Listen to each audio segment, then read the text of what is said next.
شام بخیر مخلصان فوتبال.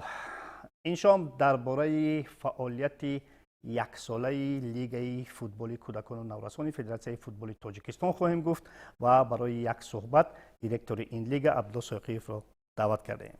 تشکر. خوش آمدید. انجام موسم مبارک باشد و هم آغاز همکنون موسم دیگر مبارک باشد، چون که ما میدونیم که البته کارها الکی در روز اولی سال نو شروع می شوند. خب بیاید اول از آن شروع کنیم که چی موسمی بود پشت سر شد، چی سالی بود پشت سر شد برای لیگ شما. تشکر زیاد پیش از همه برای دعوتتون. سال سپریگرده برای لیگ فوتبال کودکان و نورسان سال فراموش نشونده است، چون که ما در سال 2025 توانستیم یکی از لایحه‌های فدراسیون فوتبال عمومی جهانی فوتبال در مکتب رو در تاجیکستان راه اندازی نماییم که این باری نخست بود و اینچنین توانستیم گراسروت چارتر که از جانب کنفدراسیون فوتبال آسیا برای عمومی گردانی فوتبال میان کودکان و نوجوانان میباشد، یعنی به دست آوردیم. غیر از این لیگ فوتبال کودکان و نوجوانان در موسم سپریگرده زیاده از 133 مسابقه های گوناگون رو یعنی برگزار نمودیم. ما در چند لیگ اصلا؟ البته ما از همه گویم لیگی که همه ساله یعنی برگزار میگردد لیگ پیشصف در بین نوجوانان 14 16 18 ساله و اینچنین دسته هایی که یعنی راه خط نمیگیرن به لیگ پیشصف با آنها ما یک مسابقه دیگه با نام لیگ امید یعنی برگزار کرده ایم که در آنجا نیز دسته هایی که یعنی راه خط نمیگیرن به لیگ پیشصف میتوانند در این مسابقه شرکت ورزند. غیر از این مسابقه هایی که برگزار گردید بین نوجوانان تا 12 13 و اینچنین از 6 تا 12 ساله در تمام شهر و ناحیه ها ما مسابقه های گوناگون را امسال برگزار نمودیم و مسابقه هایی که برگزار گشتن از جانب لیگ فوتبال کودکان و نوجوانان سال از سال یعنی شماره اشتراکچیان شماره دسته ها یعنی زیاد گردیده ایستادند و ما نقشه گذاری کرده ایم که امسال باشد یعنی در علایدگی مسابقه برگزار کنیم بین نوجوانان 7 ساله 9 ساله 11 ساله که این مسابقه مدت 4-5 ماه یعنی دوام دهد. اما تا جای ما میدونیم البته این لیگ ها نه تنها متعلق بودن با البته فوتبال نوجوان، منظور من پسران، البته در میان دختران هم فعالیت لیگ های مختلف خیلی خوب هستند که مثلا دخترها هم خیلی خوب با فوتبال جلب شدند. البته لیگ فوتبال کودکان و نوجوان نه تنها ما مسابقه هایی داریم که پسران دعوت میشوند یعنی شرکت می‌ورزند، اینچنین لایحه فوتبال با نزد شما میآید که در آن نوجوانان از 6 تا 12 ساله یعنی شرکت می‌ورزند. در این مسابقه دختران نیز اشتراک میکنند در گویم در یک سطح با پسران یعنی قوازمایی مینمایند و اینچنین سال سپری گردیده ما یک لایحه رو راه اندازی کردیم که در تمام شهر و ناحیه‌های کشور سر کرده از ولایت ختلان، ولایت سوخت، ولایت مختار کوهستان بدخشان، اینچنین شهر و ناحیه تابع جمهوری و در شهر دوشنبه برگزار گردید که در آن نه تنها پسران بلکه دختران نیز شرکت ورزیدند. ببینید که لیگ پیشصف همون مکتبی هست که بعداً بازیگران حرفه‌ای کلوب های سطح بلندتر لیگ دوم و یکم و البته لیگ عالی و البته منتخب در آنجا تربیت می‌یابند. خب این سال تا کدام اندازه توانستید که همین رسالت انجام کنید؟ البته همگان میدونند که زیرکورسی فوتبال این فوتبال کودکان و نوجوانان است. از همین جهت ما مسئولین ساحه برای برگزار کردن لیگ پیشصف تمام امکانیت هایی که داریم یعنی راه اندازی میکنیم که تا جوانان ما فوتبال بازان نورس ما توانند مهارت و ملکه خود را نشان دهند و زینه به زینه یعنی با یک نتیجه خوب نویل گردند. البته لیگ پیشصف این یک جایشگاه است. جایشگاه بله. البته اکثریت آنها سال سپری گردیده در لیگ پیشصف U18 8 دسته شرکت ورزید و از 8 دسته امسال باشد با قول با معلوماتی که به دست داریم اکثریت آنها با دسته های لیگ یکم، هیئت جوانان دسته لیگ عالی ва инчунин ба дастаҳои лигаи дуюми минтақаҳо яъне ҷалб гардиданд ва боварии комил дорем ки онҳо яъне зина ба зина рушд мекунанду ва дар оянда яъне аз дастаи мунтахаби кишвар яъне баромад мекунанд. абдулло мо фарогири ҳама нуқоти кишвар ҳастем ё на, ё ки ҳастанд бархе аз шаҳру навоҳие ки аниқтараш навоҳии дурдасте ки ҳанӯз шумо мехоҳед ки аз унҷа бештар масалан дастаҳо ҷалб шаванд ба ҳамин лигаи пешсаф ҳадди ақал ё ки дар лигаи умед тавонанд ки баъдан бозӣ кунанд?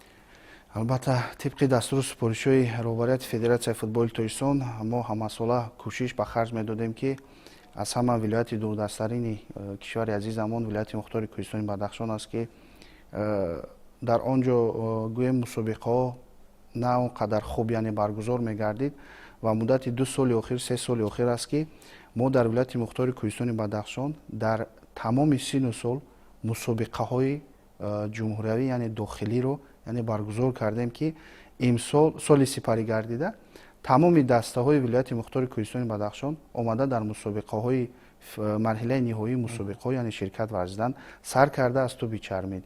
ин боиси ифтихор аст ки мо тавонистем футболбозони наврасро аз вилояти мухтори кӯҳистони бадахшон ҷалб намоем ва мо тавонистем соли сипарӣ гардида мусобиқаҳои ҷумҳуриявӣ ҳамчун лигаи умед дар се сину сол ю14 ю16 ю18 ва инчунин туби чармин ва мусобиқаи чемпионати тоҷикистон байни наврасони то 12 то 13 соларо баргузор гардонидем ва онҳо ғолибони яъне мусобиқаҳо омада дар марҳилаҳои ниҳоӣ дар шаҳри душанбе иштирок карданд ва баъзан дастаҳои онҳо дар сину солҳо яъне сазовори ҷойҳои намоён гардиданд. То ҷои мо медонем усулан лигаи кӯдакону наврасони мо дар сатҳи қора хеле нуфузу манзалати хуб дорад. Агар хато накунам мо чанд сол пеш умуман фаъолияти лигаи футболи кӯдакону наврасони мо дар қораи осиё мақоми аввалро гирифт.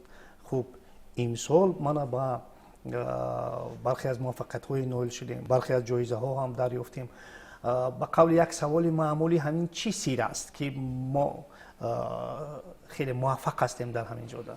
албатта ин пеш аз ҳама изҳори миннатдорӣ ба роҳбарияти федератсияи футболи тоҷикистон барои дастгирияшон пайваста.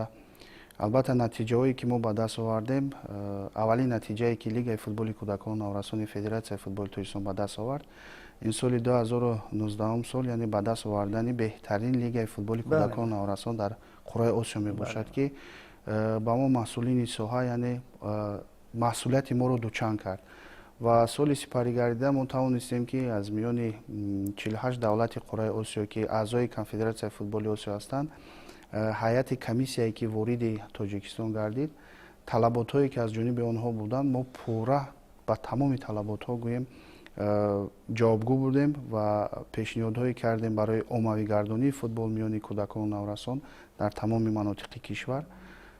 ҳайати комиссияе ки ҳозир гардид яъне баҳогузорӣ карданд ки дар як сатҳи баланд аст ва сазовор донистани яъне тилло аз ҷониби конфедератсия гувоҳӣ аз он медиҳад ки футболи кӯдакону наврасон яъне дар роҳи дуруст аст ва лоиҳае ки аз ҳама лоиҳаи муҳиме ки дар футбол дар мактаб ки аз ҷониби федератсияи футболи байналмилалӣ яъне роҳандозӣ мегардад бовар кунед на тамоми давлатҳои дунё метавонанд ҳамин лоиҳаро яъне дар давлати худ яъне роҳандозӣ кунанд. албатта мо тавонистем дар якҷоягӣ бо вазорати маориф ва илми ҷумҳурии тоҷикистон ва инчунин кумитаи кор бо ҷавонон лоиҳаи мазкурро дар тоҷикистон роҳандозӣ кардем ки бори нахуст буд ва дар он дар соли аввал 130 муассисаи таҳсилоти миёнаи умумӣ аз тамоми шаҳру навоҳиҳои кишвар яъне ширкат варзиданд ва мо тасмим гирифтем ки соли 2026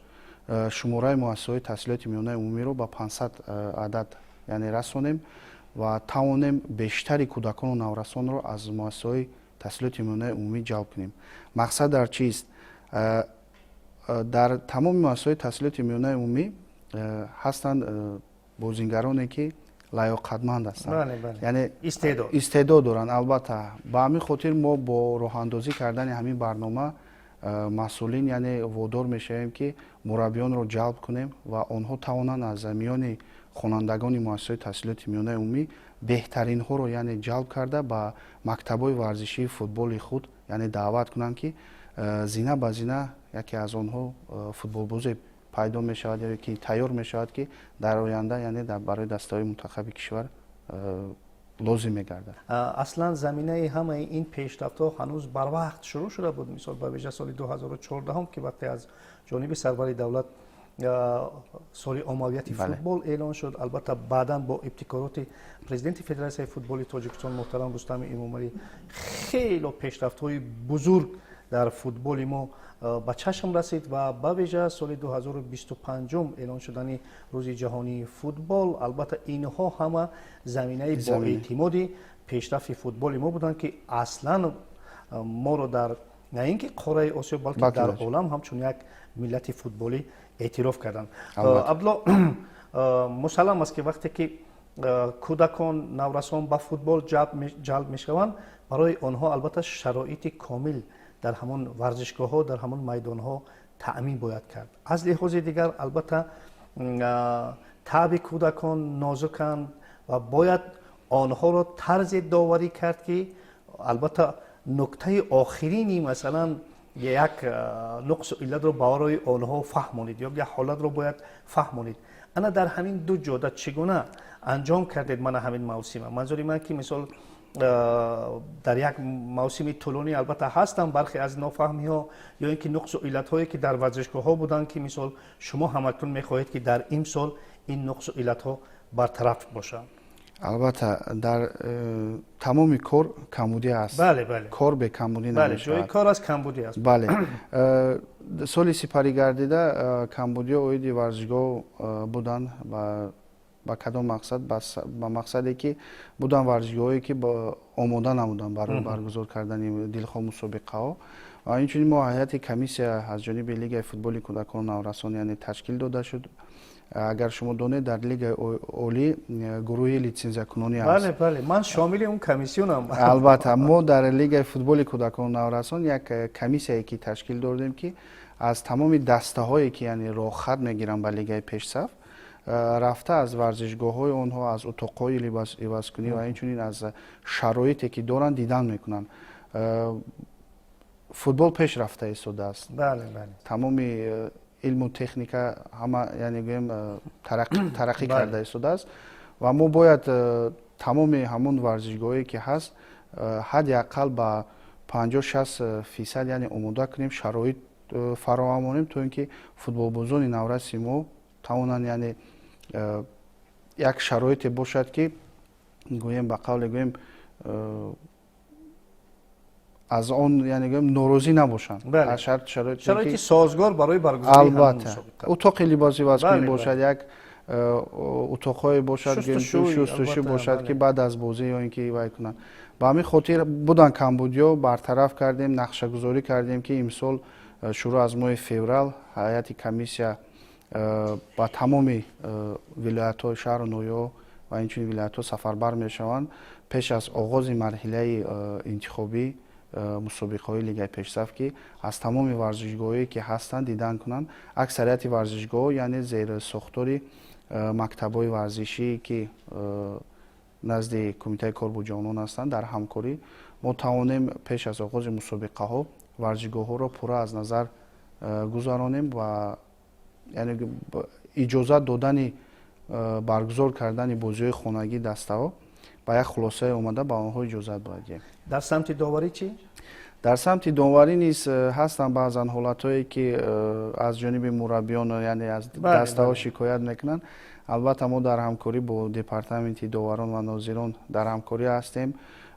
мо нақшагузорӣ кардем ки дар соли сипарӣ гардида як семинаре баргузор кунем ки дар он мураббиёни дастаҳои футболи кӯдакону наврасонро ҷалб кунем то ин ки доварон аз ҳамон тағйири иловаҳое ки мешаванд яъне як курси омӯзишӣ баргузор кунем, чунки ҳар рӯз гӯем як тағйиру иловаҳо ҳаст.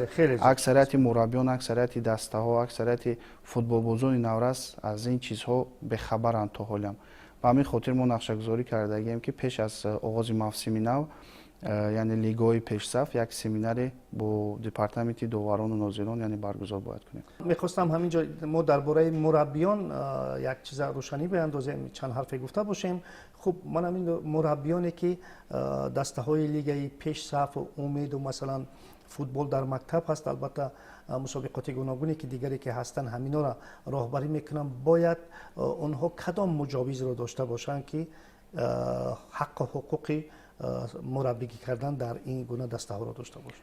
البته ما وقتی که لایحه فوتبال در مکتب رو راه اندازی کردیم، با معلمای تربیت جسمانی مؤسسه تحصیلات میانه عمومی کورس آموزشی لیسانس درجه D رو یعنی آغاز کردیم تا مربیان مکتب‌های ورزشی مؤسسه تعلیمی یعنی مربیای تربیت جسمانی مکتب‌های مؤسسه تحصیلات میانه عمومی توانند کورس مربیگی لیسانس D رو یعنی گذارند. البته مربیانی که در دسته‌های لیگ پیش‌صف یعنی شرکت می‌ورزند طبق نظامنامه طلبات خود را دارد. دسته‌ای که در لیگ پیش‌صف شرکت می‌کنند مربی باید لیسانس درجه A داشته باشد.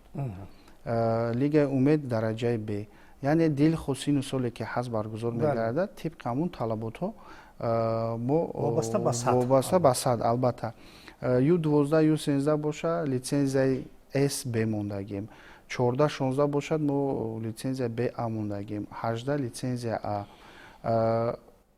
ما نقشه گذاری کردیم، از همگان میدونن که در یک مسئله دیگر رو راه اندازی کنیم.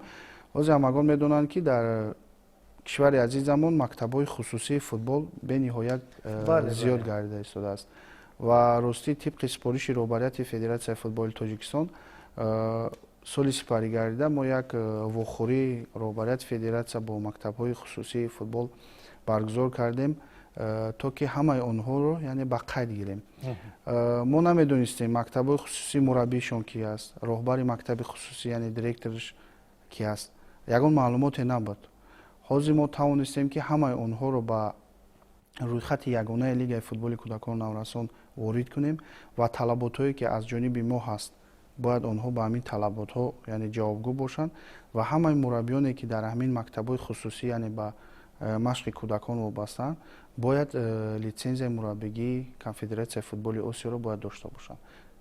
سال سیوم می شود که در دنیا اصولا با ابتکارات رئیس فدراسیون فوتبال تاجیکستان محترم رستم امامعلی روز جهانی فوتبال استقبال کرده می شود و تاجیکستان ما چون مخزن و مرکز این پیشنهادات البته مکان تشریف مهمانان عالی قدر چهره‌های سرشناس فوتبالی گشته است و سال گذشته هم استثنا نبود و یکی از چهره‌های سرشناس فوتبال عالم به تاجیکستان تشریف آورد. خب این تشریفات چگونه به فوتبال بازان روح الهام دیگر میبخشد زمانی که آنها با این گونه ستاره‌ها واخوری میکنند و البته ماستر کلاس ها به اصطلاحی که برگزار میشوند؟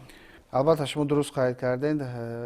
سالی سپری گردیده ستاره فوتبال بارسلونا و همچنین بلغاریا دسته منتخب بلغاریا خریستا ستویچکوف یعنی مهمان تاجیکستان بودند در دایره لایحه فدراسیون فوتبال بین المللی فوتبال در مکتب یعنی دعوت گردیدند. در این لایحه در فستیوال و سمیناری که ما برگزار نمودیم 45 مربی تربیت جسمانی مؤسسه تحصیلات میانه عمومی یعنی اشتراک کردند و همچنین خوانندگان مؤسسه تحصیلات میانه عمومی شهر دوشنبه و شهر نوی توبه جمهوری یعنی اشتراک کردند. باور کنید مدت 5 روزی که این چورابینی مذکور یعنی برگزار گردید از میان مؤسسه تحصیلات میانه عمومی زیاده از 10 تا دسته نو یعنی پیدا گردید.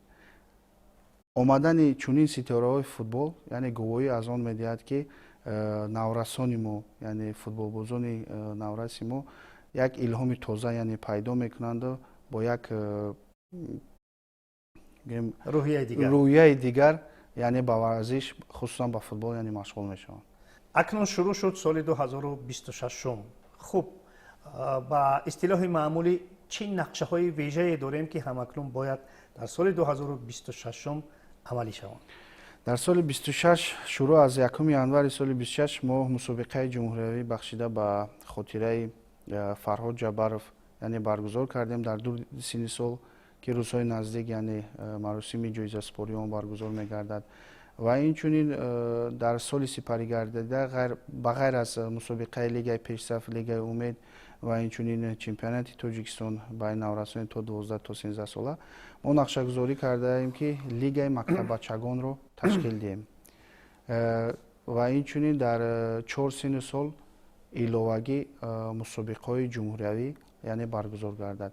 اگر سال سپری گردیده 133 مسابقه برگزار گردید، مسابقه جمهوری و اینچنین فستیوال ها و دیگر چورابینی ورزشی در سال 2026 ما طبق نقشه گذاری لیگ فوتبال کودکان نورسان 154 مسابقه فستیوال نقشه گذاری کرده ایم و اینچنین مسابقه جمهوری بخشیده به خاطره شریف نظرов و اینچنین محسن محمدیف امید از آن داریم که در یک سطح بلند یعنی مسابقه برگزار می‌گردند.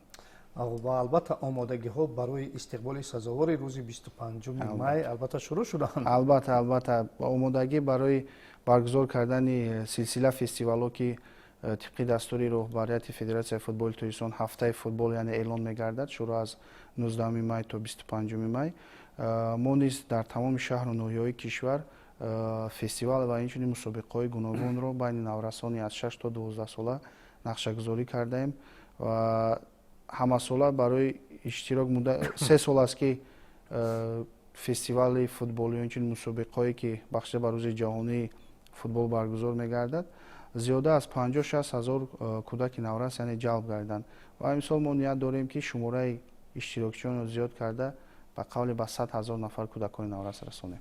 بسیار خوب، بسیار عالی و در انجام این تصمیم خیلی بلند و بالا ما البته برای شما برای موفقیت می‌خواهیم. تشکر. دوستان از ارجمند یک صحبت داشتیم با دیرکتور لیگ فوتبال کودکان و نورسان فدراسیون فوتبال تاجیکستان عبدالله ساقیف که برای یک صحبت خوب و خوششان با آن کس از نام همه شما اظهار سپاس. خوش آمدید دوستان عزیز. در همینجا برنامه ما به انجام میرسد.